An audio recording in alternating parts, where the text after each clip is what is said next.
The wedding photos appeared on Facebook at 11:43 p.m. A beautiful outdoor ceremony.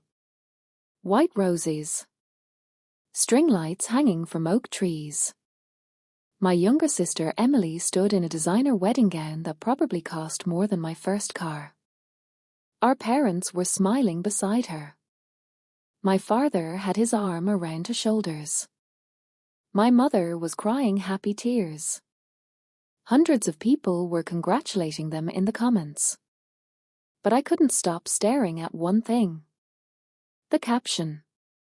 Proud to give our daughter the wedding of her dreams. I read it 3 times. Then 4.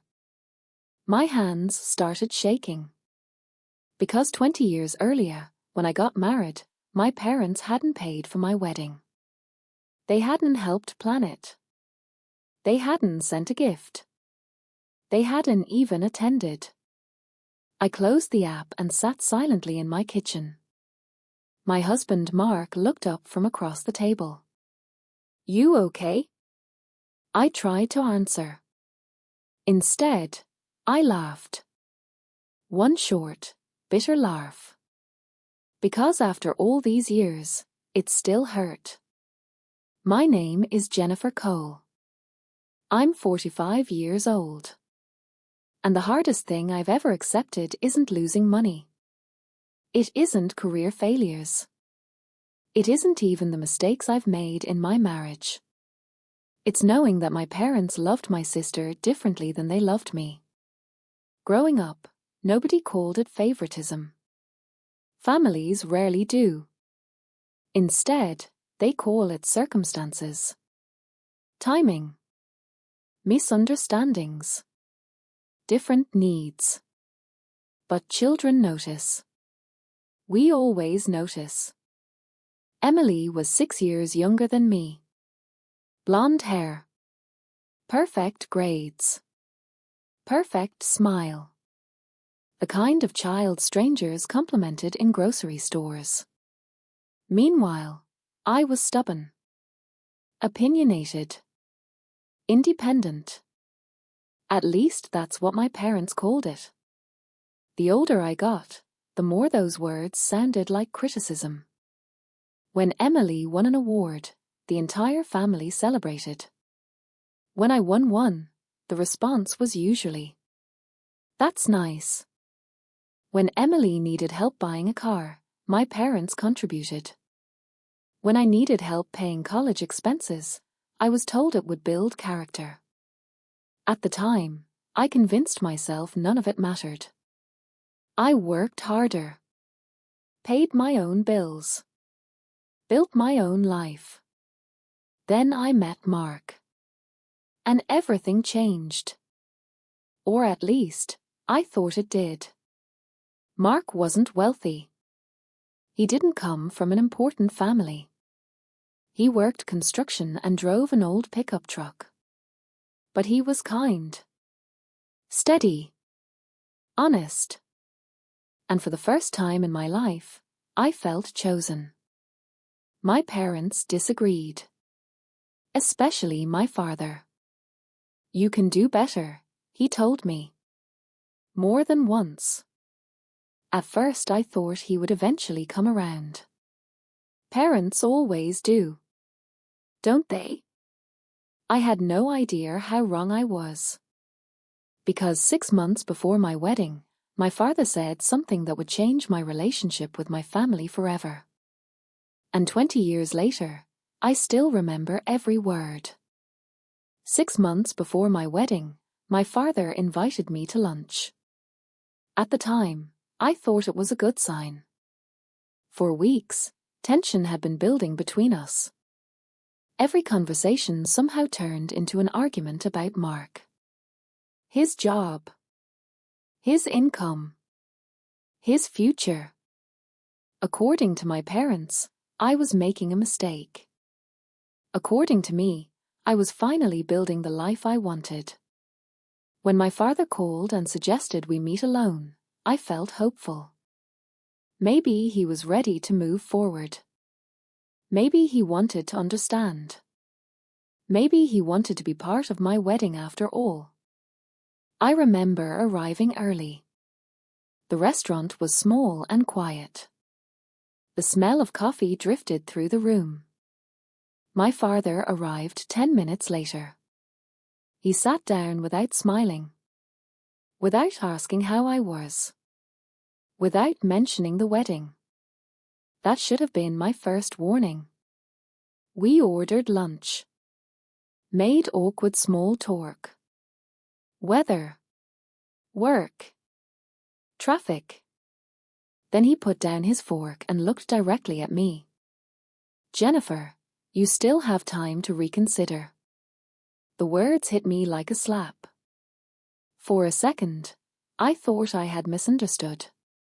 Reconsider what? You know exactly what. I stared at him.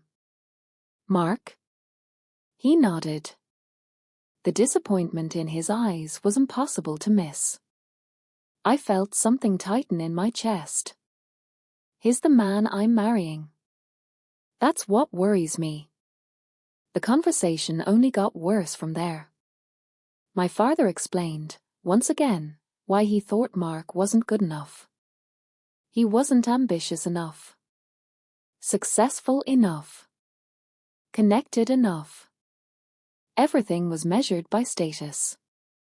Money. Potential. Not character. Not kindness. Not love. I listened quietly for almost 10 minutes. Then I finally asked a question. One simple question. If Mark made twice as much money, would you like him? My father didn't answer immediately. And that hesitation told me everything. Finally he said, "That wouldn't hurt." I felt my stomach drop. Because for the first time, he wasn't even pretending. This wasn't about concern. It wasn't about protecting me. It was about appearances. About expectations. About the life my parents had imagined for me. And Mark didn't fit the picture. When I got home that evening, I told Mark everything.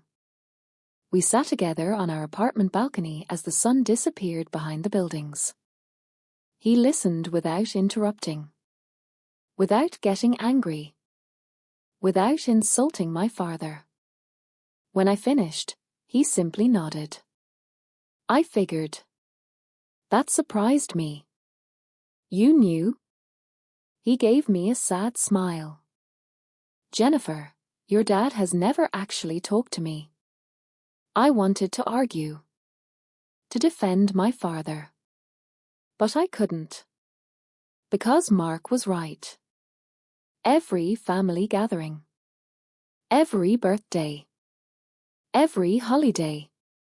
My father barely acknowledged him. The realization was humiliating. Not because of Mark. Because of me. Because I had spent years making excuses for behavior that wasn't acceptable. A week later, wedding invitations went out. We mailed them ourselves. Carefully writing addresses by hand. Double-checking every envelope.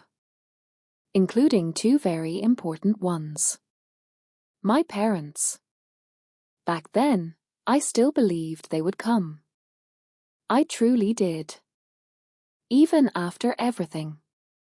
Even after the criticism. Even after the arguments. Because they were my parents. And parents show up for weddings. Don't they? 3 weeks later, my mother called. I answered with a smile. I ended the conversation in tears. Because that was the day I learned my parents had already made their decision. And it wasn't the decision I was hoping for. When my mother called, I was sitting at my desk during lunch break. The wedding was only 3 months away. Most of the planning was finished. The venue was booked. The dress had been fitted. The photographer had been paid. For the first time in weeks, I was actually feeling excited. Then my phone rang. Mom. I smiled as I answered. That smile disappeared within minutes. At first, her voice sounded unusually gentle. Almost nervous. Which should have warned me. My mother wasn't nervous often. Jennifer, your father and I have been talking. The moment she said those words, my stomach tightened. Whenever my parents said they had been talking, bad news usually followed. I pushed the thought away. Okay. There was a long pause.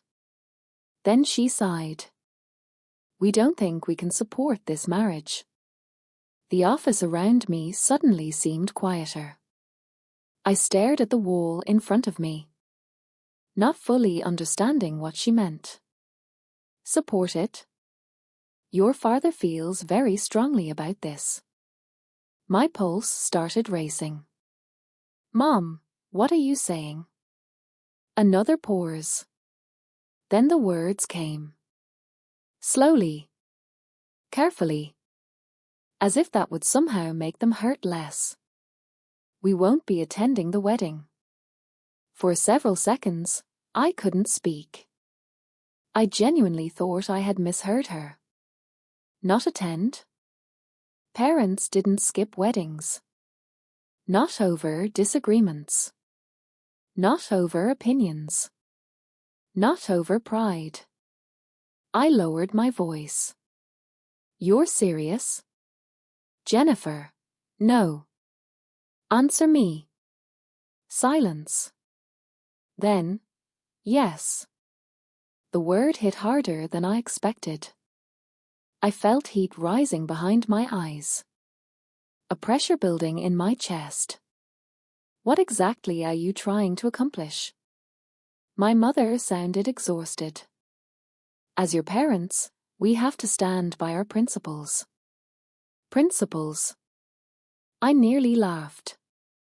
Not because it was funny. Because it was unbelievable.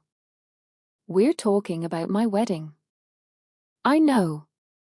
Then act like it. The conversation deteriorated quickly after that. For the first time in my life, I openly challenged her. Asked questions she didn't want to answer.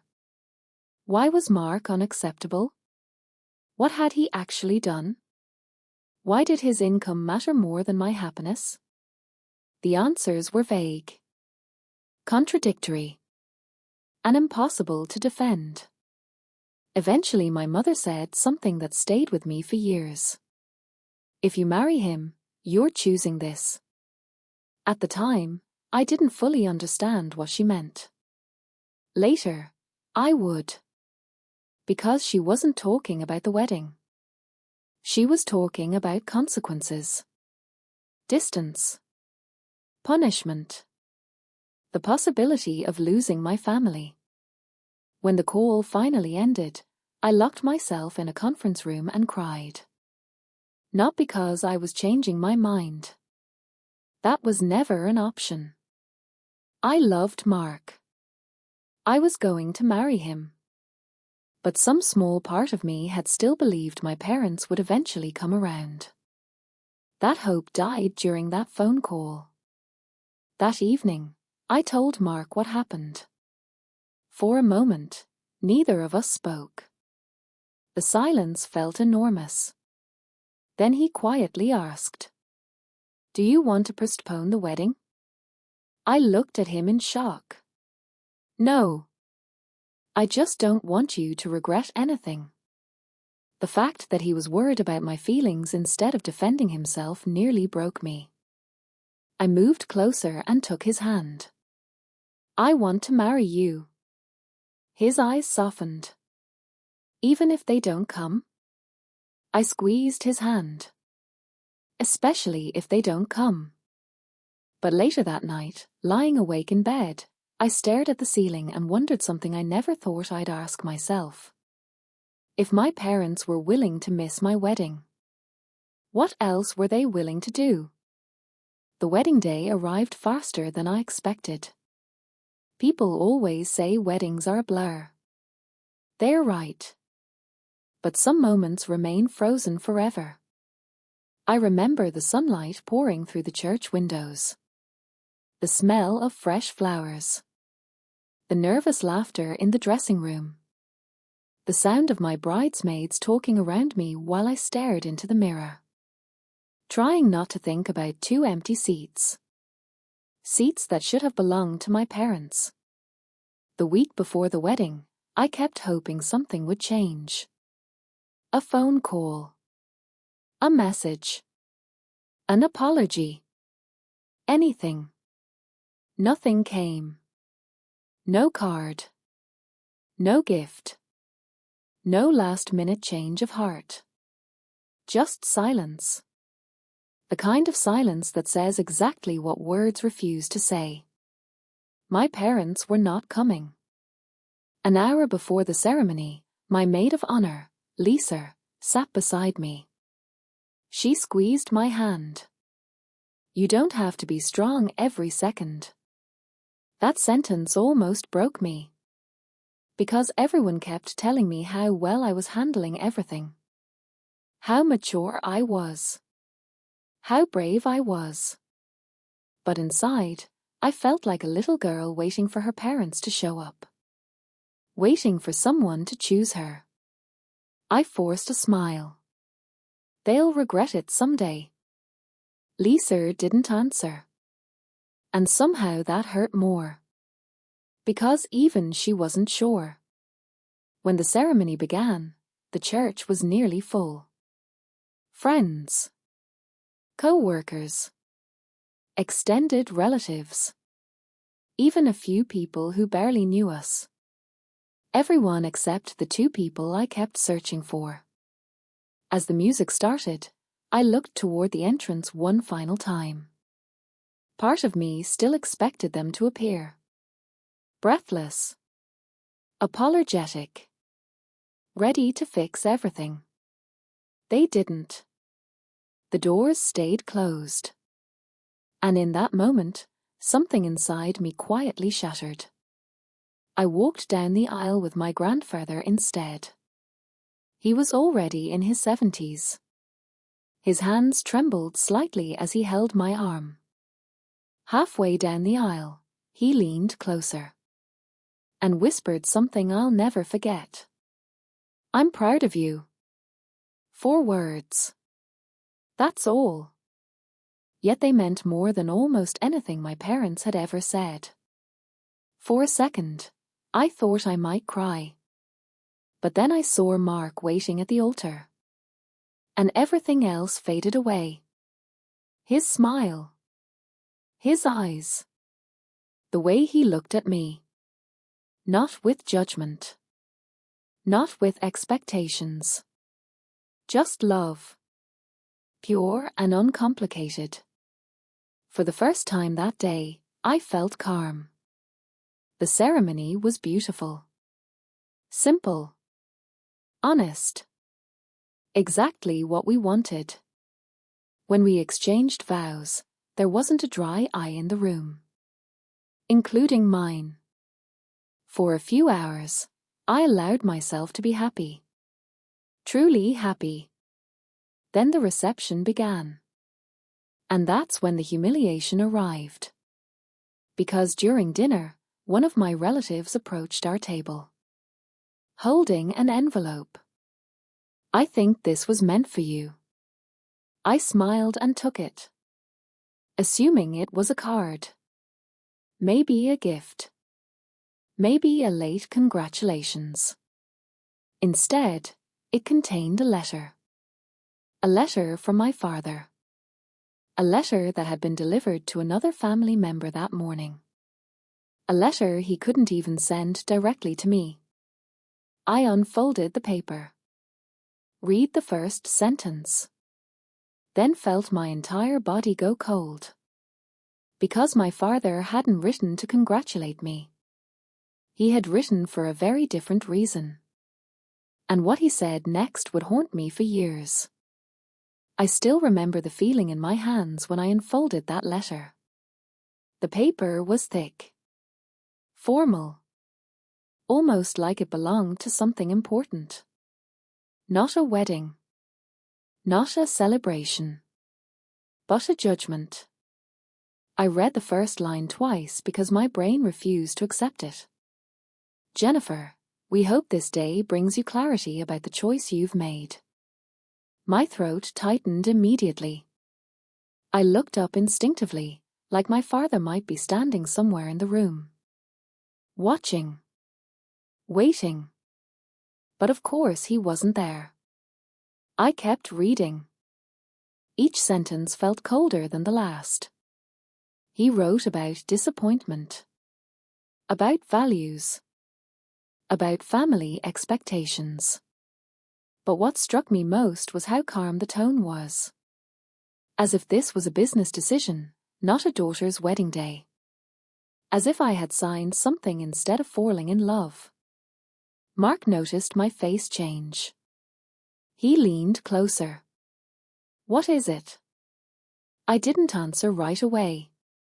I couldn't. My hands were shaking too much. Finally, I handed him the letter. He read it silently. I watched his expression shift. Confusion. Then disbelief. Then something darker.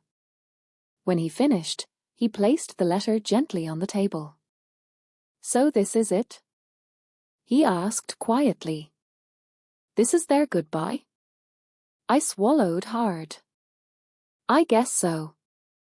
Mark exhaled slowly, looking around the reception hall. People were laughing. Dancing. Taking photos. Completely unaware that something had just cracked inside me. I'm sorry, he said.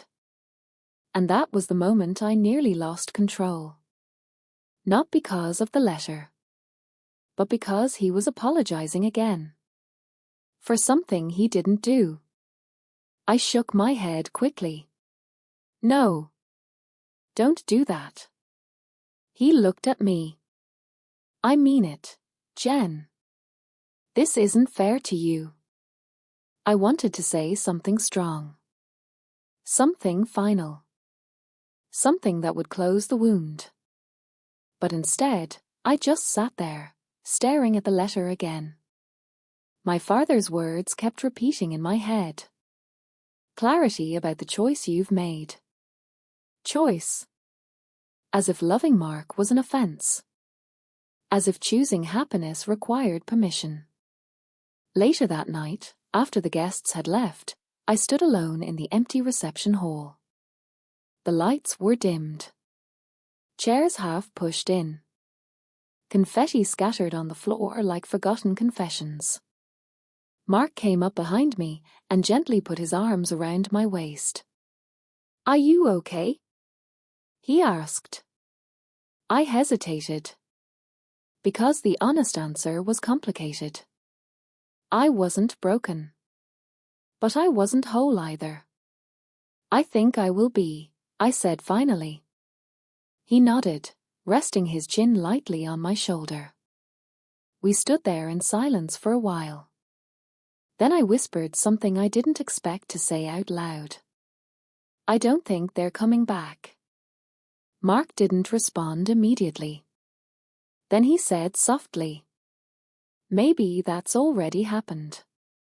That sentence stayed with me longer than I expected. Because deep down, I already knew he was right. My parents hadn't just missed my wedding. They had been stepping away from me for years. I just hadn't seen the full picture yet. We left the venue close to midnight. As we drove home, I looked out the window at the passing lights. For the first time that day, I wasn't thinking about what I lost. I was thinking about what I still had. And somewhere between those two thoughts, something shifted inside me. Not healing. Not yet. But understanding. And that was the beginning of everything that came next. The weeks after the wedding felt strangely quiet. Not peaceful. Quiet in a hollow way. Like the world had continued moving, but something essential had been removed from it. At first, I kept expecting my phone to ring. A message from my mother. A missed call from my father. Some explanation that would soften what had happened. Nothing came. Not even anger. Just silence. Mark noticed I was different, even when I tried to hide it. "You don't have to pretend you're fine," he said one evening while we were unpacking wedding gifts. I smiled automatically. "I am fine." He didn't argue. He just looked at me for a long moment. And I hated that he could see through me so easily. At work, I threw myself into everything. Emails. Meetings. Deadlines. Anything that kept my mind from drifting back to that empty chair at the wedding. But grief doesn't stay neatly contained. It leaks out in small moments. In supermarkets when I saw mothers shopping with their daughters. In TV shows where family dinners looked effortless. In conversations where people casually said, "My parents came, of course." Of course. That word started to feel like a door I wasn't allowed to walk through. One evening, about a month after the wedding, I finally broke. It wasn't dramatic. There was no shouting. No collapse. Just a quiet moment in the kitchen. Mark was upstairs. I was alone. And I opened my phone again. I scrolled back to the wedding photos. My father. My mother. Smiling beside Emily at her wedding. Then I looked at my own wedding photos. Empty space where they should have been. Two versions of the same family. And the contrast made something inside me twist painfully. I whispered to myself, "How is this real?" That's when Mark came downstairs. He didn't ask questions. He just walked over and stood beside me. "You're looking at it again," he said softly. I nodded. "I don't understand how they could just not come." Mark sighed. "I think you do understand," he said carefully. I frowned. "No. I don't." He sat down next to me. "Jennifer, they made a choice long before the wedding." The words landed heavily. I wanted to argue. To defend the idea that it had been a misunderstanding.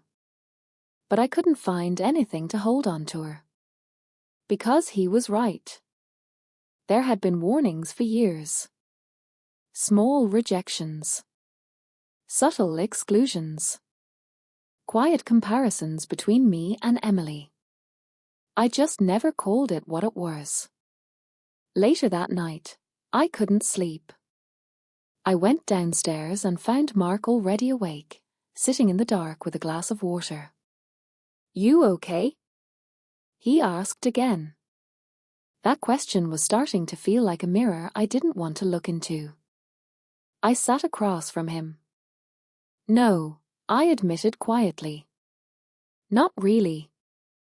He nodded like he had been waiting for that answer. We sat in silence for a while. Then he said something that changed the direction of everything. "What do you want from them now?" I opened my mouth. Closed it again. Because I didn't have a clean answer. An apology? Acknowledgement? A repair that might never come? Finally, I said, "I just want to know why." Mark looked down at the table. "Be careful with that answer," he said. "Why?" "Because sometimes there isn't a reason that makes it hurt less." That stayed with me. Because I realized I had been holding on to the idea that understanding would fix something. But maybe understanding wasn't the solution. Maybe it was just the truth. And the truth didn't always heal. Sometimes it simply exposed what had already been there all along. I didn't contact my parents. Not at first. But I also didn't stop thinking about them. That was the problem. Silence should have been final. Instead, it turned into space for imagination. And imagination is dangerous when it has no answers. I started replaying everything. My childhood. Birthdays. Family dinners. The way my father's attention always drifted toward Emily, even when I was speaking. The way my mother would gently interrupt me mid-sentence to smooth things over. At the time, I called it normal.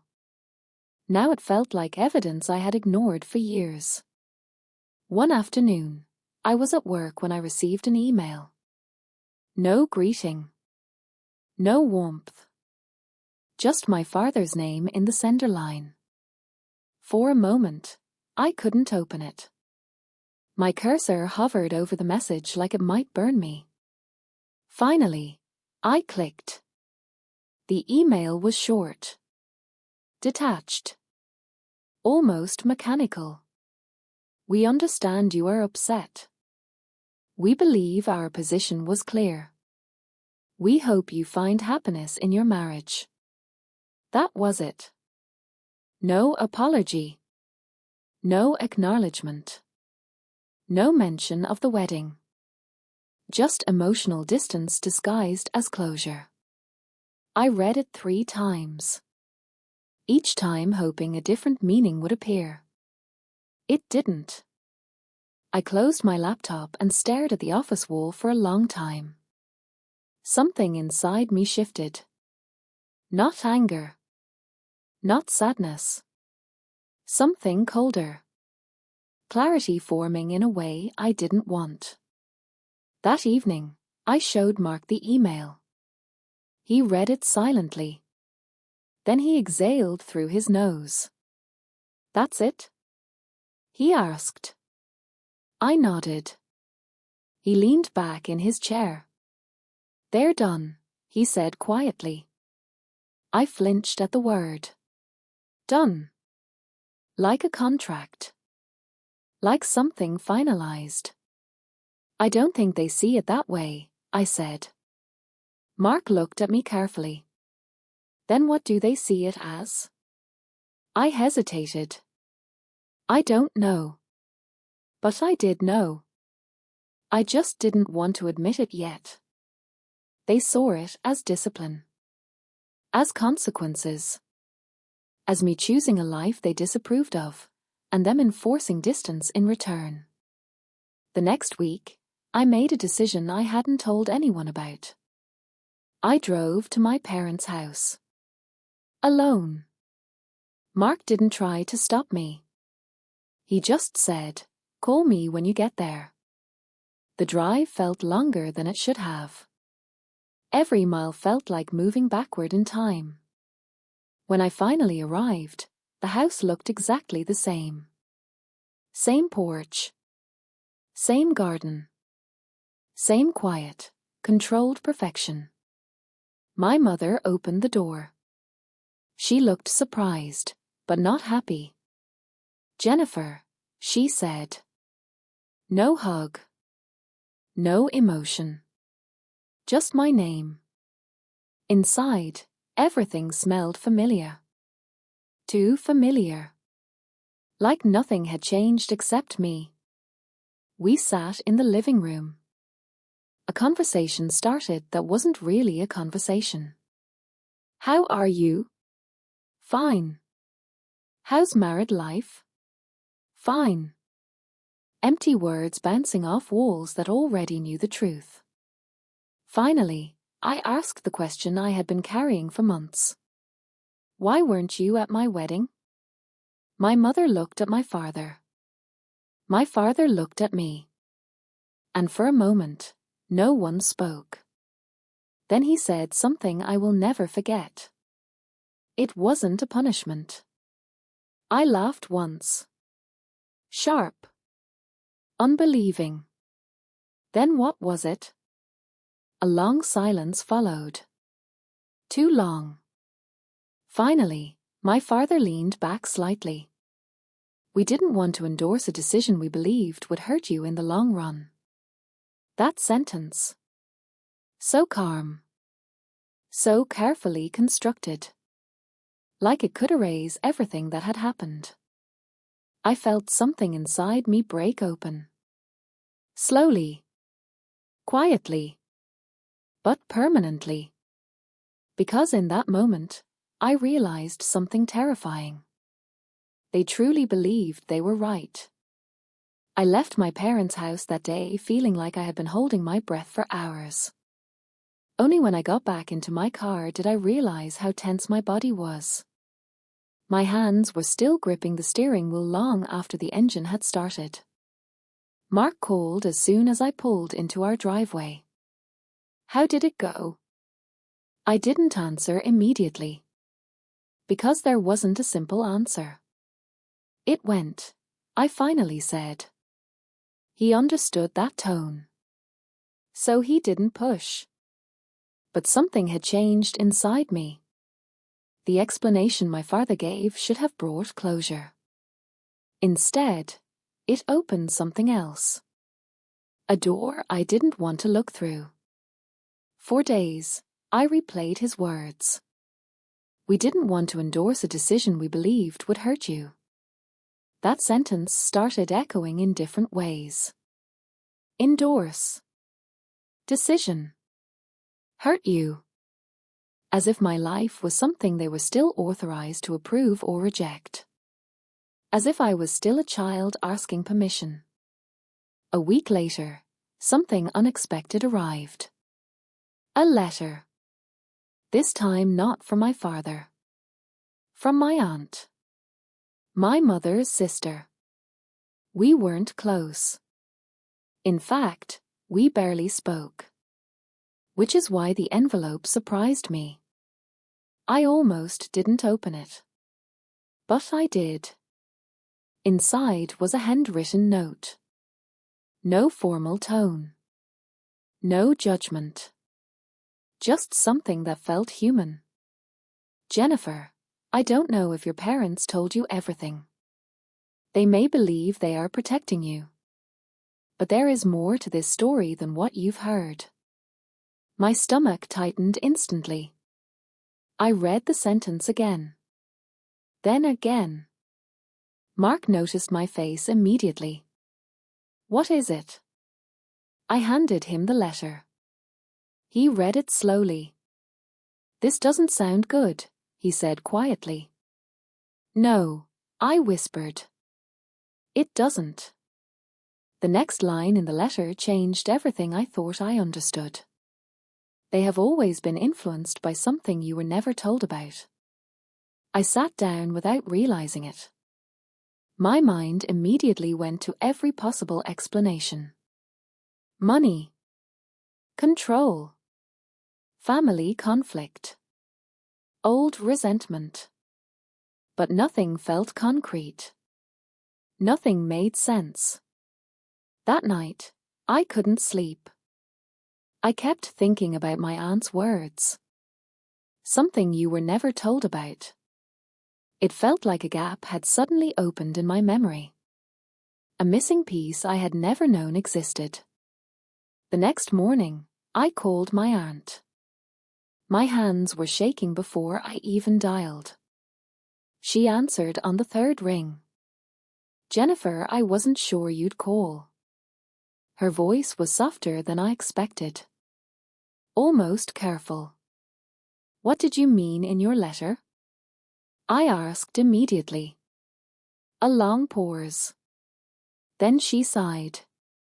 I probably shouldn't be the one telling you this. My heart started racing. Then who should? Another pause. Then she said something that made my entire world tilt slightly off balance. Ask them about Emily's biological father. Silence. That word didn't fit in my life. It didn't belong in my family story. I frowned. What are you talking about? But she didn't answer directly. Instead, she said, "There are reasons your parents react so strongly to certain things. And it started long before your wedding." My grip tightened on the phone. "Explain it to me." But she hesitated again. "I can't," she said finally. "Not over the phone." And then the line went quiet. I sat there for a long time. Not moving. Not thinking clearly. Just staring at nothing while one question repeated in my mind. What does Emily's father have to do with me? And why did it feel like the answer was something my parents had spent my entire life trying to bury? For 2 days, I didn't call anyone. I didn't sleep properly either. Every time I closed my eyes, I saw the same phrase again. Ask them about Emily's biological father. It didn't feel like gossip. It felt like something structural had been removed from my understanding of my own family. Like a hidden support beam had suddenly been exposed. On the 3rd day, I couldn't stand it anymore. I drove again. Back to my parents' house. This time, I didn't call ahead. I just went. The sky was grey, heavy with clouds that looked like they were holding something in. When my mother opened the door, her expression changed immediately. Not surprise this time. Alarm. "Jennifer, what are you doing here?" I didn't step inside right away. "I need answers," I said. My father appeared behind her within seconds. And the moment he saw my face, I knew he already understood what this was about. "Who told you?" he asked quietly. That question hit me harder than anything else. Because it wasn't denial. It was confirmation. I stepped into the house. Slowly. Like walking into a place that no longer felt safe. "You lied to me," I said. My mother flinched.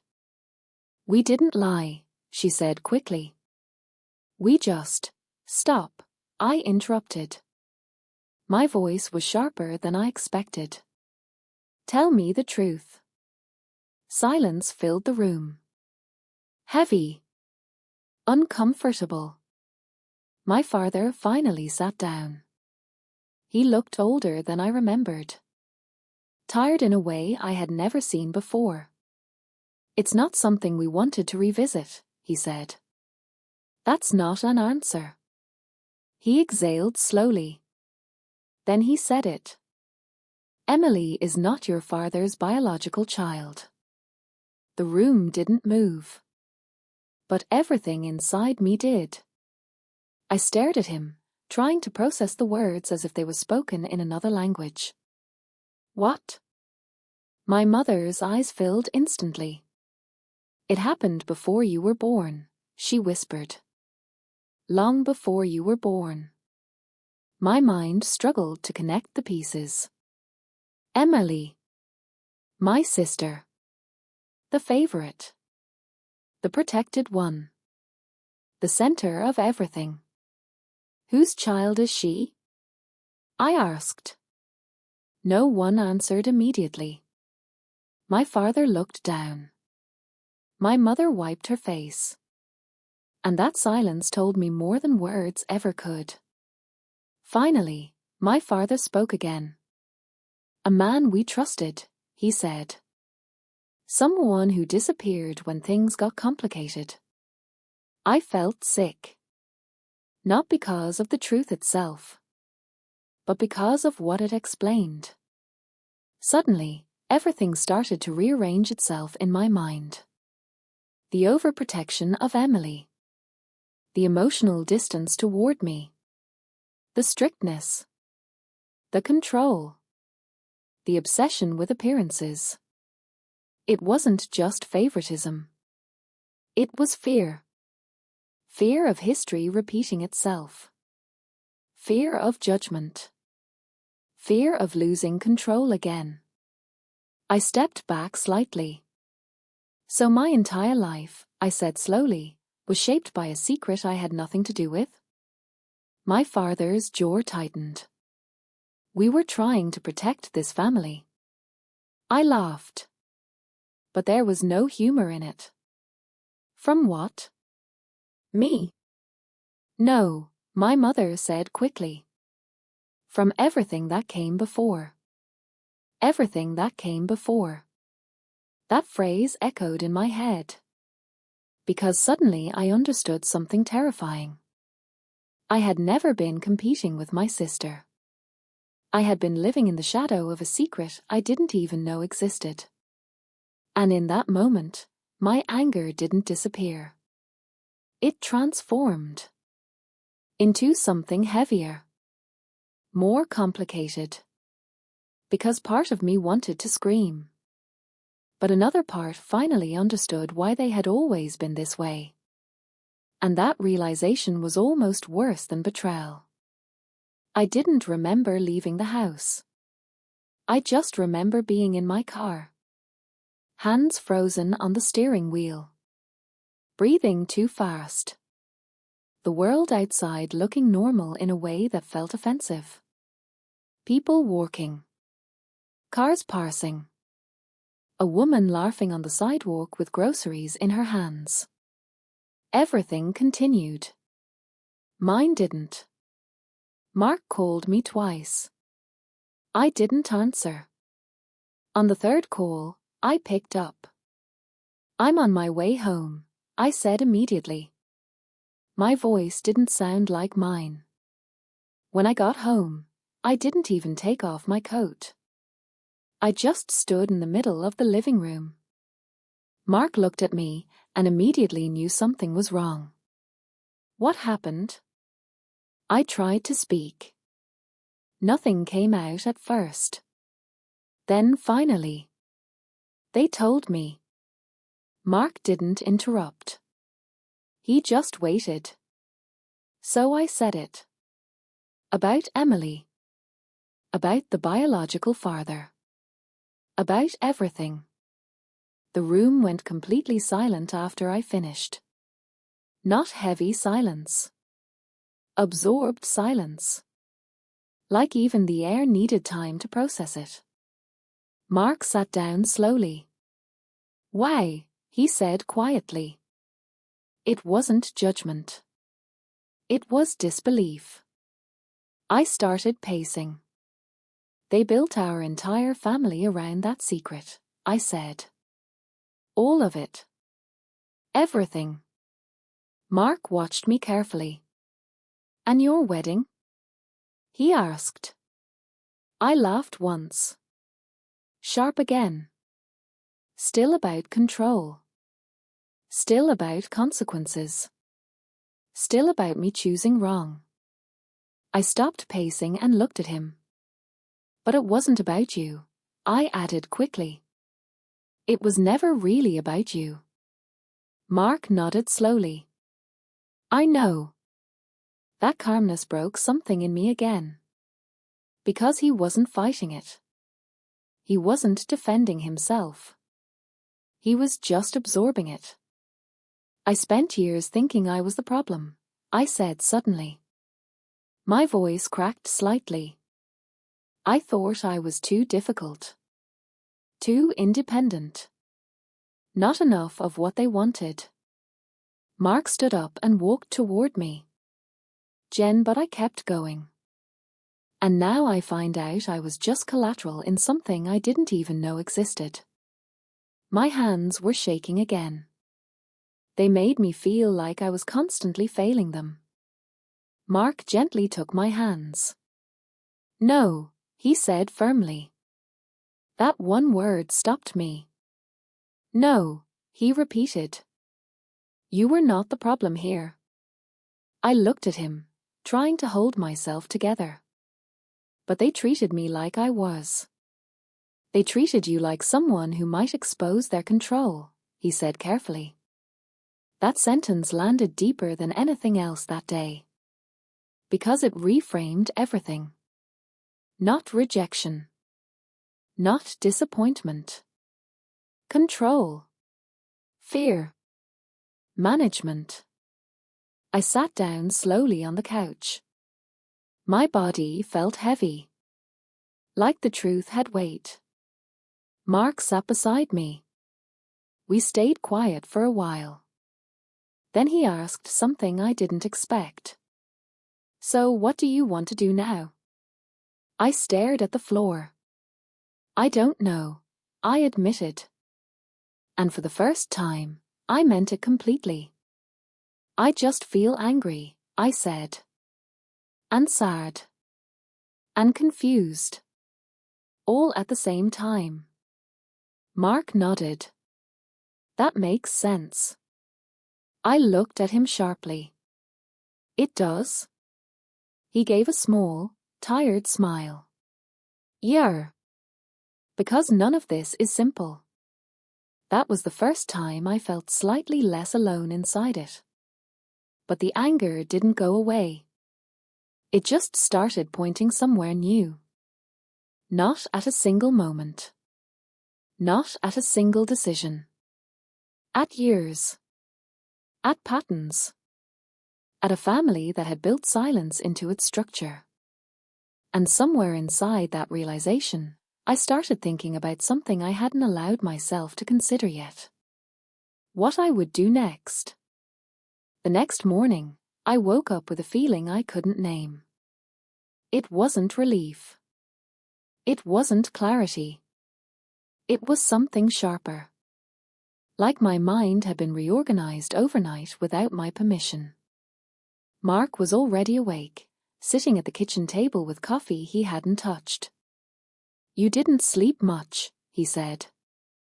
It wasn't a question. I shook my head. I kept thinking, I admitted. He nodded slowly. About them? About everything. There was a pause. Then I said the thing I had been avoiding since the moment I left my parents' house. I need to go back. Mark looked up immediately. Back? To them. His expression tightened slightly. Why? I hesitated. Because the honest answer sounded unstable. Because I didn't fully understand it myself. I need to confront it properly, I said finally. Not in pieces. Not through letters. Not through other people. Mark leaned back in his chair. You already confronted it, he said carefully. No, I replied. I reacted. I didn't finish it.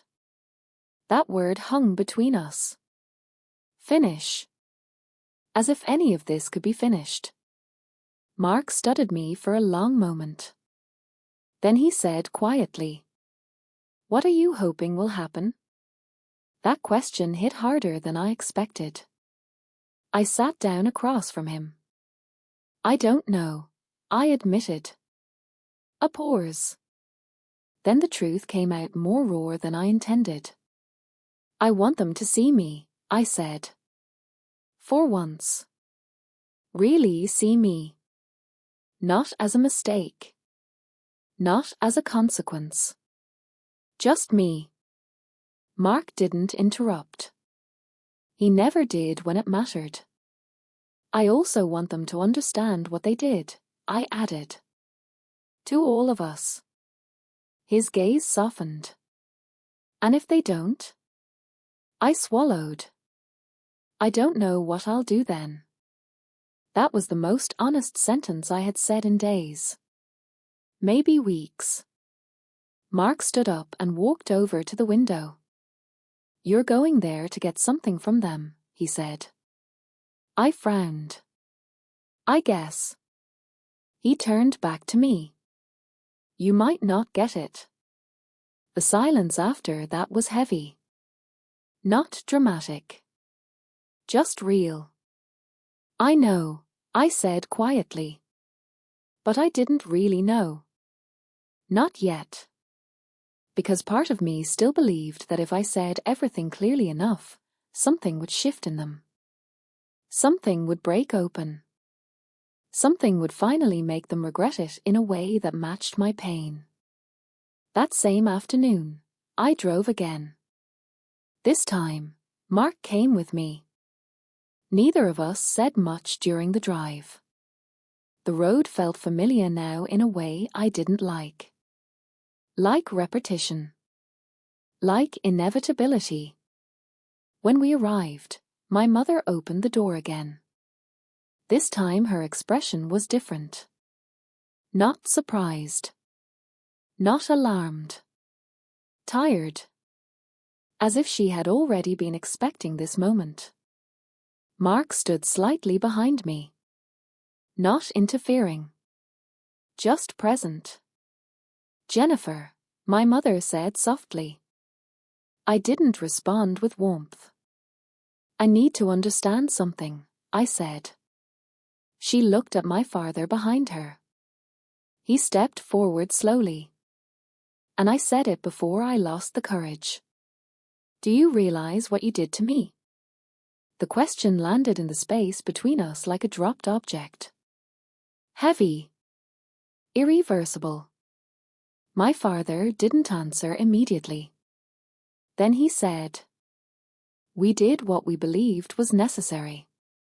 Something inside me snapped, not loudly, but completely. "That's not what I asked," I said. My voice was steady now. Strangely steady. "You didn't just miss my wedding," I continued. "You erased me from it." My mother gasped softly. Mark shifted slightly behind me but stayed silent.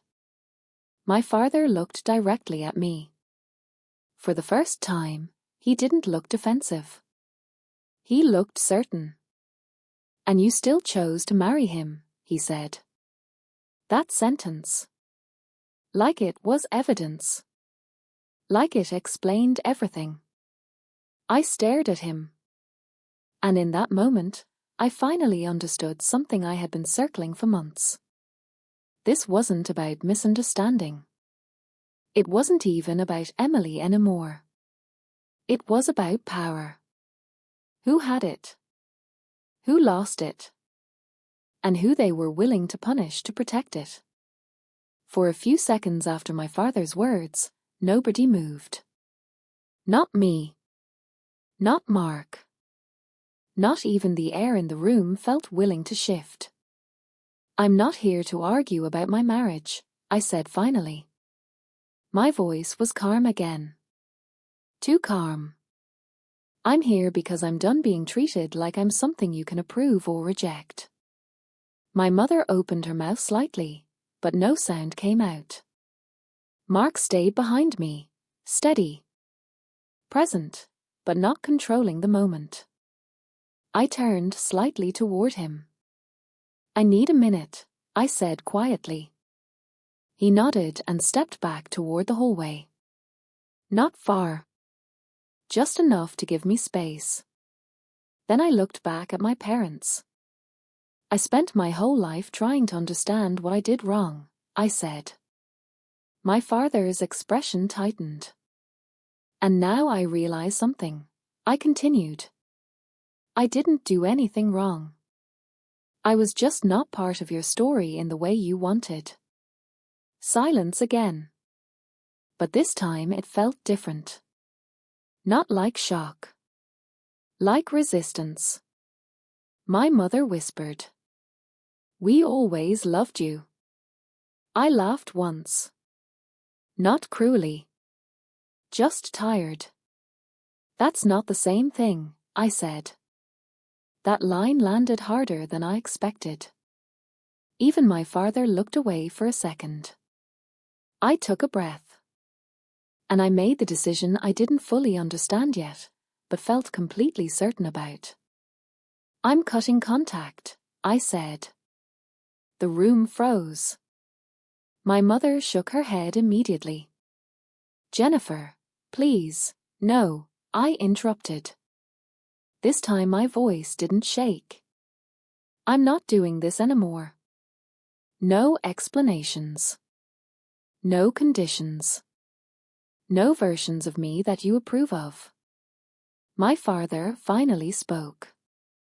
You'll regret this, he said quietly. That sentence almost pulled me back. Almost. But something inside me didn't bend this time. I already did, I replied. 4 years. A long silence followed. I reached into my bag and placed a small key on the table. The spare key they had given me years ago. I don't need this anymore, I said. My mother covered her mouth. My father didn't move. Mark reappeared at the end of the hallway, watching but not interrupting. I turned toward him. I'm ready, I said. We walked toward the door. Behind me, I heard my mother's voice break slightly. Jennifer, I stopped for half a second. My hand on the door handle. Not turning back. Just listening. Then I opened the door. And we left. Outside, the air felt colder than I expected. But also clearer. Like something heavy had finally been set down. In the car, Mark didn't say anything for the first few minutes. Then he said softly, "You okay?" I looked out the window. At the house getting smaller behind us. I don't know, I admitted. A pause. Then I added, "But I think I will be." And for the first time, that didn't feel like a hope. It felt like a direction. The silence in our house felt different after that day. Not empty, but settled. Like a storm had finally passed, leaving behind a strange kind of order. For the first time in months, I wasn't waiting for a message that would never come. Or a call that would change everything again. It was just quiet life. Mark noticed the change in me slowly. Not all at once. "You're thinking less at night," he said one evening while we were cooking. I paused. "I think I'm just not fighting it anymore," I replied. He nodded like that made sense. And it did. Because something inside me had stopped resisting the truth. Not the family. Not the past. But the idea that I could somehow fix what was never mine to fix. Some mornings were still heavy. I would wake up and feel the absence in waves. Not just of my parents, but of the version of life I once thought I had. A family that would eventually understand me. A reconciliation that would arrive if I just waited long enough. That version was gone. And I had to learn how to live without bargaining for it. One afternoon, I sat alone in the garden while Mark was inside working. The air was warm. Normal. Almost unfairly peaceful. I thought about Emily. About my parents. About everything that had been hidden under years of silence, fear, and control. And strangely, I didn't feel anger anymore. Not the sharp kind. Something softer remained. Sadness. An acceptance. Not forgiveness. But understanding without collapse. Mark came outside and sat next to me without speaking at first. Then he asked, "Do you regret going back?" I thought about it for a long time. The confrontation. The truth. The ending.